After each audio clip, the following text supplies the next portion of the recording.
Bienvenidos a la Open Class, leucemia linfoblástica aguda, presente, pasado y futuro, que presenta el máster en avances en hematología y oncología de la Universidad Internacional de La Rioja. Se trata del primer máster con características oficiales, online, y que va a proporcionar a los estudiantes un profundo conocimiento de esta disciplina. He elegido la leucemia linfoblástica aguda por muchas y diferentes razones. En primer lugar, porque considero que es la enfermedad más emblemática de la oncología pediátrica. También porque es aquella en la que han acontecido más conocimientos que han permitido que casi el 90% de los niños puedan tratarse y curarse en muchos países desarrollados. Y en tercer lugar, porque he participado de alguna manera en el desarrollo de esta enfermedad como cuando comencé con mi ejercicio profesional allá por el año 79-80, implicándome en esta enfermedad. Quisiera, a manera de preámbulo, contarles que abordaremos la perspectiva histórica de la enfermedad. Yo considero que no se puede aprender más hacia adelante si no se sabe los pasos que se han desarrollado por detrás. Buscaremos cuáles son las bases del tratamiento actual. Nos parece que con los índices de curación de la enfermedad próximos al 90%, el conocimiento, la leucemogénesis, la patogénesis de la enfermedad puede llevar a curar un porcentaje de pacientes. Analizaremos algunos de los factores de riesgo más conocidos o más emergentes en este momento, derivados de los conocimientos génicos, derivados de los conocimientos de la citogenética. Y por último, abordaremos brevemente algunos de los nuevos hallazgos en el tratamiento y, cómo no, cuáles son las estrategias que se pueden utilizar en los nuevos protocolos. Esta enfermedad comenzaría, o deberíamos comenzar, por allá, por el año 1940, con los albores del final de la Segunda Guerra Mundial, cuando el doctor Sidney Farber, con sus conocimientos hematológicos en relación con otras enfermedades, como era el caso de la anemia perniciosa, llega a la conclusión de que los requerimientos nutricionales específicos son necesarios en algunas hemopatías malignas. Y él considera que los niños que tienen leucemia, el aporte de ácido fólico le hace observar en diferentes cultivos que el número de blastos leucémicos se aumenta. Esto le lleva a una primera teoría, y es que la utilización de algún antifólico podría producir un efecto beneficioso para la enfermedad. Tan es así que con sus colegas en Nueva York, con Seeger, sintetiza los primeros antifólicos en el laboratorio Lederle y comienza a utilizarlos. Él también comienza a utilizar corticoides como tratamiento de la enfermedad, en unos casos con ACTH y en otros casos con prednisona. Es ya por los años 1951, en la década de los 50, cuando Elion y Hitchens lo que determinan o consiguen la síntesis de la mercaptopurina, y también son premios Nobel de Medicina. Pero a todos estos tratamientos tienen una base en común, y es que los pacientes, cuando los utilizan en forma de monoterapia, los resultados son altamente desfavorables. Es allá, comenzando con el desarrollo de la enfermedad, como a partir de los años 60 ocurren hitos importantes, y es que colaboradores de Pinkel, como Frey, como Pinkel, como Burchenal, en Sloan Kettering, Roswell Park, comienzan a desarrollar la enfermedad buscando analogías con el tratamiento de la tuberculosis, es decir, tratamientos prolongados y con diferentes drogas, poliquimioterapia utilizada de forma secuencial y a largo tiempo. Y con esto comienzan a poder sobrevivir los primeros pacientes con leucemia. Un año clave en la historia de la leucemia es 1960, cuando un artista americano, Danny Thomas, funda en un hospital en Memphis que se dedica única y exclusivamente a los problemas oncológicos de los niños y que a día de hoy perdura probablemente como uno de los hospitales más importantes dedicados al cuidado oncológico de los niños, como es el Hospital de St. Jude. El primer director, como no podía ser de otra manera, es un colaborador de Sidney Farber, el doctor Donald Pinkel, que puede considerarse que es la persona que comienza o que emerge todo el conocimiento y todo el tratamiento inicial de la leucemia. Él fue el primero que se dio cuenta que sus pacientes que eran capaces de sobrevivir, todos terminaban en un porcentaje importante teniendo una sintomatología neurológica como consecuencia de que las células leucémicas se localizaban en el sistema nervioso central y terminaban produciendo una patología que conllevaba la muerte del paciente. Es el mismo Pinkel el que comienza a diseñar una estrategia de tratamiento que ha perdurado hasta nuestros días. La forma de utilizar un tratamiento de inducción, es decir, conseguir que haya una ausencia de todos los síntomas y signos de la enfermedad y una disminución de la carga blástica en la médula ósea por debajo del 5%,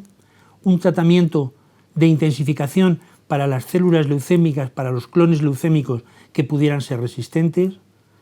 un periodo de consolidación con radioterapia holocraneal a 24 Gauge para conseguir que no se produjeran recaídas leucémicas y un mantenimiento prolongado más allá de 2 años con fármacos de reconocida utilidad, como es el caso de la mercaptopurina y el metotrexate. Y este tratamiento ha perdurado a nuestros días. Estas fases las hemos estudiado todos en la universidad y las seguimos explicando porque la estrategia de tratamiento con estas fases sigue siendo la misma. Y un hecho especialmente importante, y es que ya Pinkel comenzó a desarrollar y a pensar que el tratamiento de la leucemia da respuesta a todas las problemáticas de preguntas que tenían los niños que tenían leucemia linfoblástica aguda, debería realizarse mediante investigación y que para la investigación no habría más maneras que ya allá por los años 60 de hacer ensayos clínicos. La metodología de la leucemia linfoblástica aguda obliga a realizar desde el principio ensayos clínicos, en la que se hacen preguntas tan evidentes de las que nos hacemos a día de hoy con nuestros pacientes. Se definen unos criterios de inclusión, se verifica la adherencia al tratamiento, se evalúa un protocolo prospectivo, se debe hacer una colaboración multicéntrica, se deben diseñar grupos control para permitir la aleatorización de los pacientes, se deben incluir términos como remisión completa y supervivencia libre de enfermedad para hacer referencia al éxito del tratamiento, y todos y cada uno de los pacientes que comienzan un protocolo deben ser incluidos para el análisis primario del mismo. Continuando en los años, desde la década de los 70, desde 1968 a 1985, como les pongo en la diapositiva, emergen nuevos conocimientos de otros lugares del mundo. En Europa, los protocolos que se empiezan a realizar en Alemania, los protocolos BFM, observan que una intensificación precoz del tratamiento conlleva un mejor resultado. Otro hospital en Estados Unidos comienza a utilizar una tercera droga, la L-asparraginasa, que se administra de forma semanal y que consigue un mayor número de remisiones completas. Y por último,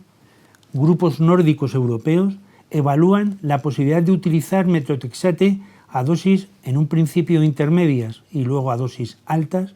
produciendo unas tasas de supervivencia y de remisión similares a las que se utilizan cuando se usa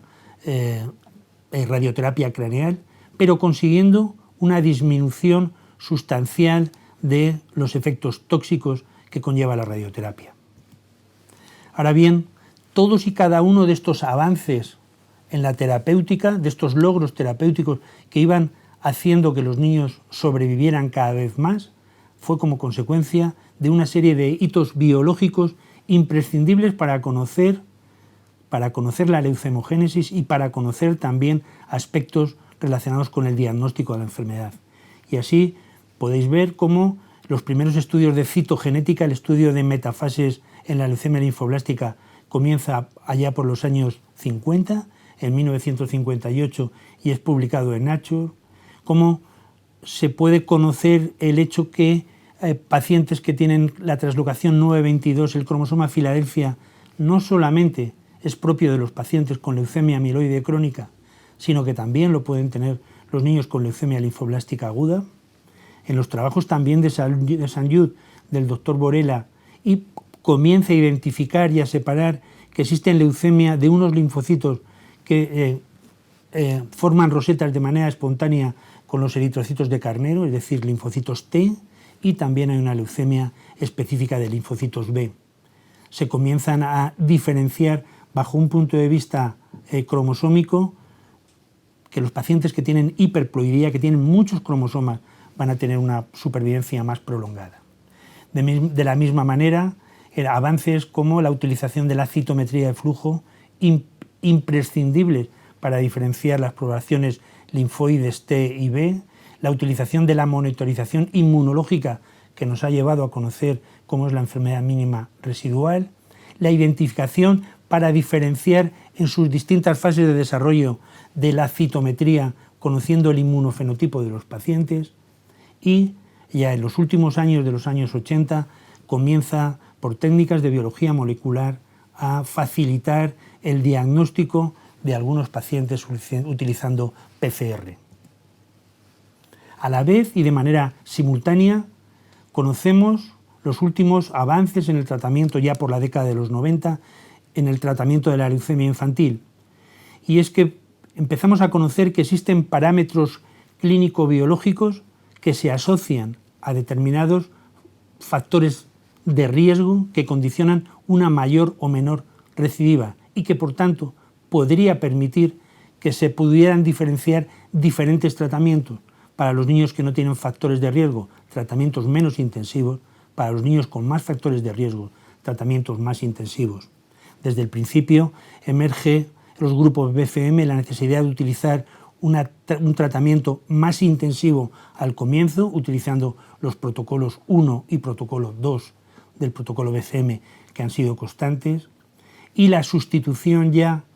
de la radioterapia craneal por metotrexate a dosis altas para obviar todos los problemas neurocognitivos que tenían los niños con leucemia linfoblástica y habían sido sometidos a irradiación. También, y ya en el siglo XXI, en los últimos años, todos los conocimientos génicos han determinado cómo la expresión de diferentes polimorfismos de genes, el primer estudio del genoma, del exoma, las variantes genéticas relacionadas con, en línea germinal con estudios de susceptibilidad, nos han llevado a un conocimiento mucho más profundo de la enfermedad. Y me permiten, les podría mostrar esta publicación de Hanahan, el cual, publicada en Cell en el año 2000, él ya decía que en 10-20 años todos los pacientes que tienen cáncer y por tanto leucemia tendrán que tener un profundo conocimiento de diagnóstico génico. Y es el día que nos encontramos en ello, buscando de manera imprescindible que todos los pacientes pediátricos tengan un estudio génico a día de hoy. Como consecuencia de estos estudios, conocemos que el 100% prácticamente de los niños que tienen leucemia podemos caracterizarles alguna de las alteraciones genéticas, citogenéticas o de genética molecular que tienen. Conocemos que hay pacientes que tienen buen pronóstico porque tienen muchos cromosomas, porque tienen más de 50 cromosomas, lo que llamamos hiperploidía, que expresa células que tienen una mayor capacidad apoptótica, probablemente porque acumulan metabolitos tóxicos de metotrexate o de L-asparaginasa. Conocemos también cómo hay algún gen de fusión, como es el ETVRNXV1, como consecuencia del gen de la translocación 1221 del gen TEL-AML1, que los pacientes que lo tienen un buen pronóstico. Como por el contrario conocemos que hay pacientes que tienen el gen que que se encuentran en el cromosoma 11, que produce un reordenamiento del mismo, o reordenamientos del gen MLL, conllevan que son leucemias de niño pequeño, de niño por debajo del año, y también conocemos que son leucemias con un pronóstico claramente desfavorable. Como conocemos que el gen más frecuente es el gen MLL-AF4 como consecuencia de la translocación 4-11. Hemos conocido desde siempre que los pacientes que tienen asociado la translocación 1-19 y por él el gen TCF3PBX1 tienen un riesgo de afectación del sistema nervioso central y que ello les va a conllevar una situación de riesgo. Conocemos también, o hemos conocido durante años, que los niños que tenían la translocación 922, el cromosoma Filadelfia, tenían mal pronóstico. Pero no es menos cierto que en los últimos años, como consecuencia de inhibidores de primera generación de tirosinquinasas, como es el caso de imatinib u otros segundas generaciones de quinasas, han conllevado una respuesta favorable en este grupo de pacientes. Conocemos en la variante desfavorable de las alteraciones genéticas o génicas como pacientes que tienen la alteración hipoploidía, es decir, que tienen menos de 44 cromosomas o que tienen casi un número de cromosomas haploides, tienen muy mal pronóstico. Probablemente, o en ellos encontramos muchas veces, alteraciones, mutaciones en TP53, que puede que ser la patogénesis de esta hipoploidea y que desde luego también hemos conocido que en estos pacientes su cinética de la evolución de la enfermedad mínima residual puede ser o es diferente. Otro grupo de estos pacientes son aquellos que tienen la amplificación del cromosoma 21, conllevando una situación de mal pronóstico que obliga a tratamientos de quimioterapia más intensiva. Interesante es mencionar en este momento un grupo de pacientes que tienen la misma expresión génica que el BCR-ABL, que es los pacientes denominados BCR-ABL-like, y que ellos, teniendo la misma expresión génica que BCR-ABL, no comparten la proteína BCR-ABL. Estos enfermos que no comparten esta proteína, sí que hemos tenido la oportunidad de comprobar que tienen alteraciones en vías como es el caso de JAK o como es el caso de las quinasas, y que por tanto dianas moleculares para JAK o dianas moleculares para las quinasas de manera precoz también puede beneficiar claramente a los pacientes. Bueno, en esta diapositiva puede verse cómo la supervivencia en los pacientes con leucemia con Filadelfia-like tiene una supervivencia parecida a los enfermos con cromosoma Filadelfia, inferior a la que deberían tener, pero como os digo, la utilización de dasatinib de manera precoz puede mejorar la respuesta de los pacientes. Todo ello nos ha llevado a cómo nos encontramos en resultados en la década en la que vivimos. Utilizamos unos tratamientos que tienen como bases fundamentales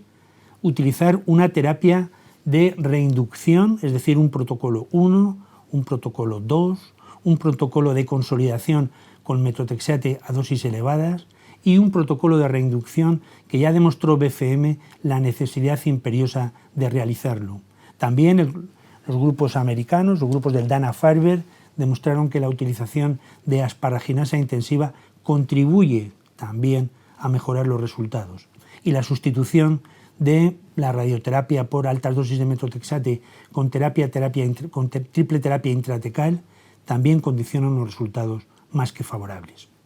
Es importante también realizar un tratamiento individualizado, adaptado a la enfermedad mínima residual o a características farmacocinéticas en el caso del metotrexate, en el caso de la enzima tetrahidrofólico reductasa o en el caso de la mercaptopurina, la tiopurina metiltransferasa. Es imprescindible a día de hoy, conociendo que los niños pueden sobrevivir en cerca del 90%, evitarles que tengan complicaciones a largo plazo. Y en ese sentido es imprescindible suprimir la radioterapia craneal como forma de profilaxis neuromeningia, limitar todo lo que se pueda la patología cardíaca o el riesgo cardiovascular derivado de los antracíclicos, utilizar etopósidos solo en pacientes de alto riesgo candidatos a trasplante para obviar en lo que se pueda las segundas neoplasias y utilizar igualmente la ciclofosfamida en las dosis más adecuadas, más bajas que se pueda para tener el menor riesgo posible. ¿Y cuáles son los resultados que se tienen con estos protocolos que, como digo, comenzaron en el siglo XXI? Bueno, en esta diapositiva cogida de Puy se puede ver cómo en los protocolos Total 15, BFM, protocolos de todo el mundo, protocolo japonés, los resultados en muchos pacientes. En esta diapositiva, entre un mínimo de 300 pacientes del grupo japonés a un máximo de 7.000 pacientes del Cancer Oncology Group, de todos pacientes, y otro dato en que se incluyan a los niños y adolescentes hasta por lo menos 18 años, la supervivencia libre de enfermedad a los 5 años oscila entre alrededor del 80%, 79.6 en el caso de BFM, 87.6 en el caso de los grupos británicos, 85.6 en el caso del Sanyud, y con supervivencias libres de enfermedad a los 5 años que están próximas o en muchos casos pueden superar el 90%, como es el caso del Total 15 de Sanyud, que tiene una supervivencia del 93.5%. ¿Y cómo es en España? En España, desde el año 2013, decidió unificar todos los tratamientos que hasta ese momento ocurrían y diseñar un protocolo basado en protocolos BFM, que utilizara la enfermedad mínima residual para evaluar como factor pronóstico y que utilizara también la utilización de regímenes intensivos de L-asparaginasa. Condicionaba 3 grupos de tratamiento: riesgo estándar, riesgo intermedio y alto riesgo. Consideraba pacientes de riesgo estándar en globalmente pacientes con una edad favorable, es decir, entre 1 y 10 años, pacientes que no tuvieran afectación del sistema nervioso central ni de los testes, que no tuviera ninguna genopatía de mal pronóstico y que pudiera tener como genopatía la TLA-ML1, la alteración genética más frecuente y más favorable de los niños con leucemia. Por el contrario, los niños que tenían alto riesgo eran, en primer lugar, aquellos pacientes que la enfermedad mínima residual era desfavorable, es decir, la respuesta al tratamiento no era la adecuada, que, como muy bien decía el doctor Pinkel allá por los años 70, podría ser el factor de riesgo más importante, o en el caso del alto riesgo, que asociara genopatías de alto riesgo, 411, 922, 119, etc. Y con una secuencia de protocolos semejante a los que tenía protocolos BFM, protocolo 1, protocolo 2, aquí protocolo A, protocolo B, consolidación con metotrexate y reinducción. Y en el caso de alto riesgo, los pacientes realizan la inducción, el protocolo 1 y el protocolo 2 de manera igual al resto de tratamientos con leucemia, y a partir de ahí comienzan con bloques de alto riesgo, y es la enfermedad mínima residual la que, después de tres bloques de alto riesgo, la que conlleva, según el índice que tenga de enfermedad mínima residual, de menos de 0.1 o de más de 0.1, lo que conlleve a que el paciente sea candidato a trasplante hematopoyético. ¿Y cuáles son los resultados? Resultados todavía iniciales. Este protocolo no lleva tiempo suficiente para poder ser evaluado, y con una diapositiva que me han prestado los doctores Dapena y La Saleta, puede verse que en una visión precoz la supervivencia global del protocolo es de alrededor del 90% y a los 48 meses, y que la supervivencia libre de enfermedad es del 80% a los 48 meses. Y si que la comparamos con países de nuestro entorno, como es el caso de Italia en el AIEOP-BFM, pues son discretamente inferiores a los protocolos británicos y claramente inferiores a los protocolos nórdicos, y similares al protocolo internacional corporativo del grupo BFM. Y este punto me parece importante porque ya apareció el grupo Euracar, que analiza cómo es la situación de los pacientes con leucemia linfoblástica aguda en registros internacionales, y podíamos ver que nuestro país se encuentra, es la parte que aparece en azul, con una supervivencia de alrededor del 80%, que es una supervivencia favorable. Ahora bien, si analizamos en el contexto de otro grupo de países, como es los países nórdicos, es inferior, es claramente inferior a los países centroeuropeos y tenemos mejor supervivencia que los países del este de Europa. Esto desde luego determina una necesidad y un avance en que los pacientes pediátricos con leucemia linfoblástica aguda en nuestro país intentemos desarrollar términos de supervivencia todavía no conseguidos. ¿Y cómo lo podemos hacer? Desde luego, una de las formas de poderlo desarrollar es mediante el conocimiento de la enfermedad, lo que llamamos patogénesis, lo que llamamos leucemogénesis. Y conocemos mucho en leucemia, y en este sentido quisiera mencionar los trabajos del doctor Mel Greaves, cómo este autor considera que probablemente los niños con leucemia linfoblástica aguda nacen predeterminadamente con ella, y es un segundo evento, un segundo hito, el que les hace desarrollar la leucemia. En la diapositiva se puede explicar mejor. Un paciente entre alrededor del 5% de los niños que nacen tienen algún clon con un gen, con el gen TEL-ALM1, y que este gen, como consecuencia de una infección, se va a producir una alteración de la hematopoiesis y va a hacer una proliferación de estas células que con una segunda mutación, con un segundo evento, con una mutación específica, va a determinar que aparezca una proliferación clonal de las células, determinando que aparezca una leucemia linfoblástica aguda. Estaríamos diciendo, pues, que en palabras del doctor Greaves, que con un sustrato de genes de susceptibilidad genética familiar se desarrollaría un primer evento en el útero de la madre, prenatalmente,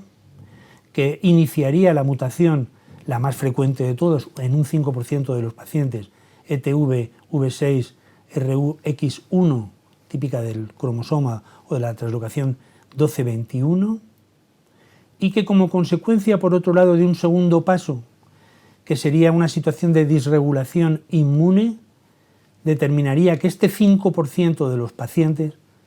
se concretara en leucemia en un porcentaje mucho más inferior, como es la realidad. Esta disregulación inmune mediada por la vía del TGF-beta terminaría produciendo una serie de alteraciones en determinados genes, como AID, RAG, RAG1, RAG2, que terminaría con sus mutaciones específicas promoviendo el desarrollo de la leucemia. Y este modelo es interesante o muy interesante, porque si tiene esta situación de un primer hito y un segundo hito, y el segundo hito pudiera ser infeccioso, abre la posibilidad de tratamientos no contemplados hasta el momento, según el doctor Greaves, como podrían ser algún tipo de vacuna. En este sentido, quisiera mencionar los trabajos del doctor Isidro Sánchez García, que haciendo propio el modelo de Greaves, diciendo que hay pacientes que tienen una susceptibilidad individual y familiar, que para el gen ETV6 RUNX podría tener alrededor del 5% de todos los recién nacidos, como se ha visto en los spots que se realizan para screening de enfermedades neonatales, como consecuencia de una mutación específica de un segundo evento, se va a desarrollar enfermedad en uno de cada 100.000. Uno de cada 100.000 niños va a desarrollar esta enfermedad, que va a producir una leucemia linfoblástica aguda y que va a tener una recaída de alrededor del 20%. Bien, esto que es importante bajo el punto de vista científico, el doctor Isidro Sánchez lo ha hecho un modelo de laboratorio, ha hecho un modelo animal en el que ha sido capaz de replicar las experiencias mencionadas por el doctor Mel Gibbs. Él utiliza unos ratones que tienen una susceptibilidad familiar a desarrollar un determinado gen, que es el ETV-RUNX, que es un gen que ha sido insertado en los ratones, de un gen humano insertado en los ratones, que este gen, como consecuencia de una exposición a infecciones, se va a transformar mediante una mutación específica en un 10,75% de los ratones en una leucemia, el otro 90% no lo haría, y que esta leucemia es una leucemia exactamente igual que la que tienen los niños. Es decir, él ha encontrado un modelo animal que explica una parte de la leucemia humana. Y esto, en esta diapositiva, viene a contar lo mismo en el ratón y en el humano, hagamos el humano, como con los genes de susceptibilidad ETV6 RUNX con una exposición medioambiental es capaz de producirse una segunda mutación que determina que aparezca la leucemia. Ha determinado que tanto el doctor Isidro Sánchez de la Universidad de Salamanca como el doctor Ramírez en el Hospital Niño Jesús, como en un hospital en Alemania, desarrollen un consorcio que se titula o se llama Proyecto Cunina, desarrollado, financiado por la Fundación 1 entre 100.000, que lo que pretende evaluar son las teorías de Isidro Sánchez y de Mel Gibbs, haciendo un análisis genético de 100 niños con leucemia de manera prospectiva. Se va a estudiar al niño, se estudiará al padre, se estudiará a la madre. Haremos una secuenciación completa del genoma del niño, del padre y de la madre. Validaremos los genes en el laboratorio de los genes que hayan tenido estos pacientes y estos genes los confirmaremos en el animal, en los ratones del laboratorio del doctor Sánchez. Con ello nos permitirá conocer cómo son algunas de las situaciones de predisposición genética y leucemia. Conocíamos de tiempo que cuando existe un gen que tiene una herencia autosómica dominante, se va a producir leucemia. Cuando hay un mosaicismo, también se puede producir tumor o leucemia. Que cuando es de nuevo padre y madre no lo tienen, en algunos casos puede aparecer leucemia. Conocemos otros tipos de predisposición genética como es la herencia recesiva, como se necesita que padre y madre lo tengan para que desarrolle, o en algunos casos padre con situación recesiva, madre de nuevo, también se puede producir leucemia. Y hemos aprendido en los últimos años otro tipo diferente, y es que en el caso de leucemia y otros tumores, cuando hay una alteración en alguna vía molecular, una vía de señalización, y hay dos alteraciones en la misma vía, también se puede producir leucemia sin que padre o madre tuvieran la enfermedad. Esto nos lleva, todos estos conocimientos, a obligar a conocer, a determinar que el estudio de un niño con leucemia a día de hoy no puede ser de otra manera que con un análisis haciendo una microscopía, haciendo un estudio citológico como hacemos desde hace tiempo, utilizar los citómetros para hacer un inmunofenotipo de citometría de flujo, que también lo hacemos siempre, hacer un estudio del DNA por citometría de flujo, que también es constante, hacer estudios citogenéticos mediante cariotipo y FIS, que también lo hacemos, hacer estudio molecular, que también lo hacemos para ver cuáles son las genopatías de riesgo, preparar al paciente para la dosificación de la enfermedad mínima residual, pero también es imprescindible a día de hoy hacer un estudio genómico, hacer un estudio del exoma, hacer un estudio del genoma y hacer un estudio secuencial del RNA. Para hacer como hacen en el Hospital Sant Just en su último protocolo, el Total 17, estudios genómicos, tanto en línea germinal como en el propio tumor, para tener un cariotipo digital, conocer cuáles son las variantes estructurales, conocer cuáles son los SNUs, los SNP, y conocer también cómo son los copy number chains imprescindibles en algunas situaciones para tener un conocimiento profundo y adecuado del genoma de estos pacientes. Tenemos que conocer o saber, como dice el doctor Puy y también el doctor O'Connor en trabajos relativamente recientes, que la enfermedad mínima, la cinética del aclaramiento de las enfermedades, de las diferentes variantes citogenéticas, o genéticas o génicas, es diferente, y tenemos que saber que cada tipo genético probablemente tiene una enfermedad mínima residual distinta, y esto podrá ser aplicado en los nuevos tratamientos. Hemos conocido o conocemos que a partir de ahora comienza una nueva etapa en el tratamiento de la leucemia en los pacientes de alto riesgo con recaída, que es la inmunoterapia. Conocemos en la inmunoterapia que puede ser aplicado, como hace ya años, tratamientos basados en anticuerpos, la utilización del anti-CD22, como es el untuzumab, desde hace muchos años, la utilización de CD20 rituximab en las leucemias B, en las leucemias B madura, o la utilización de un anticuerpo monoclonal CD3, CD19, como es blinatumomab. Estos tratamientos inicialmente han sido utilizados como tratamientos puente, es decir, enfermos que recaían, se trataban con estos tratamientos con anticuerpos monoclonales para llevarlos a remisión y hacer un trasplante, pero a día de hoy también pueden emerger algunos de ellos, poder ser utilizados en pacientes de alto riesgo, en pacientes que tengan enfermedad mínima residual positiva en algún momento de su evolución. Más importantes o muy importantes, como incluso conocemos desde la aparición en el año 2014 de los ensayos clínicos con los CAR, la utilización de linfocitos T halogénicos CAR, que ha supuesto probablemente la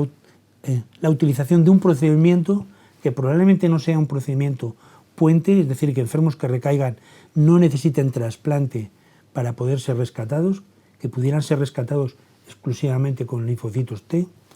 o la utilización de terapias con células NK, células también con carácter inmunológico, fabricando células que expresan determinados CAR, conociendo cómo sea su sistema KIR, o la infusión de células NK haploidénticas en otras experiencias también de Sant Lluc y también en nuestro país, desarrolladas por el doctor Antonio Pérez en la Clínica Infantil de La Paz.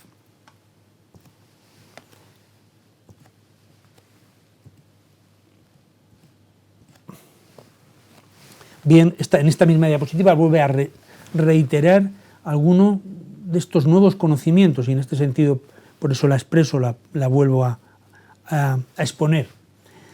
Conocemos que hay una serie de terapias que van contra la superficie celular, que son reconocidas, que son las que les he mencionado: anticuerpos, utilización de CAR, la utilización de células NK, pero además hay otras alternativas. Les he ido diciendo cómo los pacientes con Philadelphia-like, pueden beneficiarse de la utilización de inhibidores de quinasas, como es el caso de los BCR-ABL, de la leucemia Filadelfia, imatinib, dasatinib, o también en el caso de los Philadelphia-like, la utilización de algún inhibidor de JAK, como es el ruxotinib. También se pueden utilizar inhibidores específicos de alguna señal, más típico de leucemia mieloblástica aguda que de leucemia linfoblástica aguda, pero también lo hay y se pueden utilizar, o algunos dianas específicas para el ciclo celular. Entre ellas, y yo destacaría probablemente el bortezomib o el carfizomib, que se utilizan en pacientes con leucemia linfoblástica aguda. Decía que sí merece la pena destacar o conocer el trabajo que apareció en la ciudad de Filadelfia en relación con los linfocitos CAR, como pacientes que tenían leucemia linfoblástica aguda, pediátrica inicialmente, y también en otras enfermedades hematológicas del adulto, podían ser rescatados con esta metodología que les menciono. Al paciente se le extraen mediante una leucoféresis sus linfocitos, y sus linfocitos se manipulan en unos laboratorios especiales con un agente retroviral que lo que hace es una transducción para producir en los linfocitos T del paciente unos anticuerpos anti-CD19, que son los que van a dirigirse específicamente contra los blastos leucémicos del enfermo. En este sentido, Pues puede ver cómo hacemos la leucotoféresis, cómo transducimos el lentivirus, cómo se fabrican los CAR y cómo los CAR, después de un periodo de acondicionamiento del paciente, se le infunden, consiguiendo unos resultados altamente favorables. En los primeros trabajos, el trabajo del New England 2014 del Grupo de Filadelfia, cerca de un 60% de los pacientes que recaían de la enfermedad podían ser tratados con este procedimiento, consiguiendo una situación muy favorable para el paciente en recaída. Con el paso del tiempo hemos ido conociendo que ha habido diferentes ensayos. El primero que les mencionaba, el que se realizó en el Hospital de Filadelfia, el ensayo también pediátrico que participó en nuestro país, el ensayo Eliana de la farmacéutica Novartis, otros que son exclusivamente para adultos. Todos ellos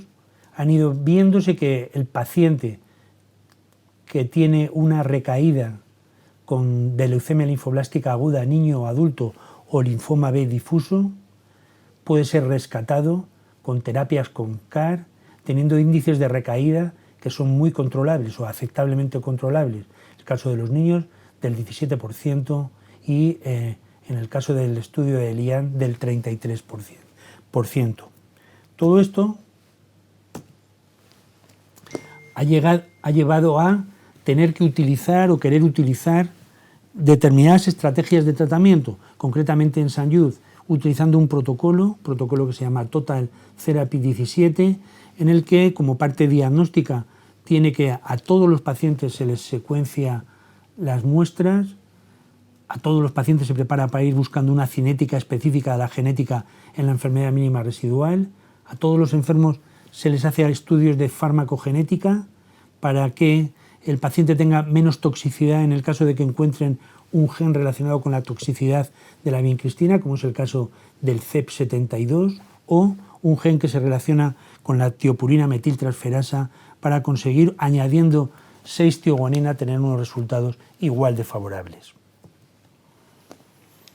Y también estudios terapéuticos. El Total 17 comienza a utilizar lo que dianas del ciclo celular, como es el caso de bortezomib, o también utilizar CAR o blinatumomab en pacientes en primera remisión, si se trata de pacientes de muy alto riesgo. En Europa existe otra estrategia parecida, que es el protocolo que se denomina All Together,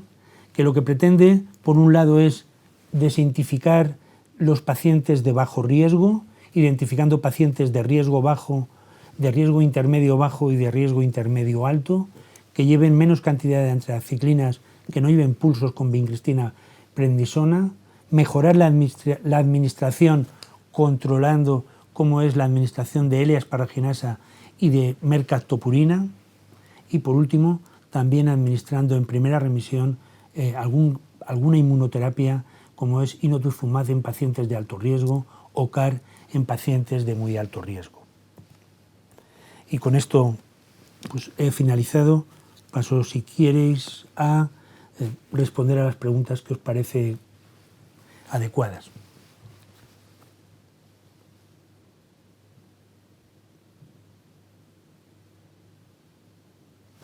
Bueno, me preguntan algunas preguntas, puedo responder hasta que veo algunas más en el chat. El mecanismo de acción de los CAR, el CAR lo que pretende es, utilizando un antígeno quimérico, como es el CAR en el caso de lo conocido hasta ahora, el CAR19, pues destruir las células que expresen CD19. Y el mecanismo inmunológico parece que, a pesar de que también tiene, como todo en medicina, problemas relacionados con el propio procedimiento, comienza a mejorarse y parece que se aventura como una opción de tratamiento que viene para quedarse. En relación al cáncer hereditario, bueno, sí que conocemos que cuando se trata de pacientes que tienen leucemia y que tienen, por ejemplo, reordenamiento del GEL MLL y son hermanos, en este caso gemelos, univitelinos, la concordancia es del 100%. El 100% de los hermanos univitelinos que desarrollan, que uno de ellos desarrolla por el reordenamiento del gen ML, el otro hermano tendrá la misma enfermedad. Sorprende de alguna manera que para el gen TLML1 el 5% de los niños en el momento del nacimiento lo expresen, y también parece evidente que necesitan una segunda mutación. Esta observación, esta forma de conocimiento probablemente pueda abrir a nuevos conocimientos en relación al cáncer hereditario y que, ¿por qué no también utilizar alguna nueva tratamiento? Toda la inmunoterapia con inhibidores de checkpoint, me preguntan personas relacionadas con la oncología o bien de tumores sólidos o tumores sólidos en adultos, pues en la oncología pediátrica no se han utilizado. Y la inmunoterapia, la manera de aplicar los pacientes en recaída, o la indicación a día de hoy para utilizar CAR, básicamente son pacientes que se encuentran en recaída. La utilización de CAR en primera remisión se hará en el contexto de ensayos clínicos que desde luego ya están por llegar o ya están llegando.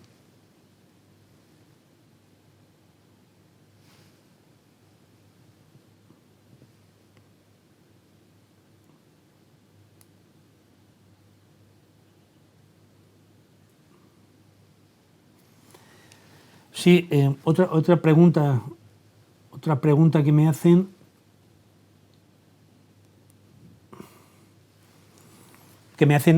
Está en relación con el leucemia T. Pues el leucemia T también a día de hoy parece claro que los tratamientos pueden ser similares pero más intensificados. Los tratamientos de intensificación en leucemia T, algunos autores consideran que deben ser intensificados. La pregunta igual, la utilización de inmunoterapia anti-PDL1,